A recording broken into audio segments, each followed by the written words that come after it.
Hello everyone and welcome back to the channel. Today I'm going to show you how to create an Apple ID without using your phone number.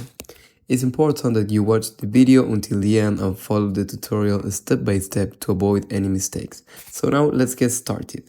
The first thing that we are going to do is to open the settings on your device and now go to your profile. Here you will be able to create a new Apple ID.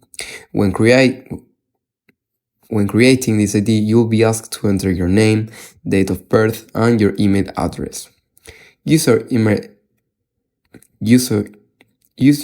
address, and after verifying it, you'll be asked to create a password for your Apple ID. Next, you'll be asked for a phone number. Here you can use any number from your family or friends. So now Apple will send you a verification code. If you don't receive the code, click or tap on "Didn't get a verification code." So a menu will appear with several options like Verify Later. I'm going to show you a screenshot right here, or Resend Code or Cancel. So now you're going to press on Verify Later, and this way your Apple ID will be created without verifying your phone number. If you have any question or any suggestion, please leave it in the comments below. We hope this tutorial has helped you. If you want to see more videos like this one, we invite you to subscribe to our channel.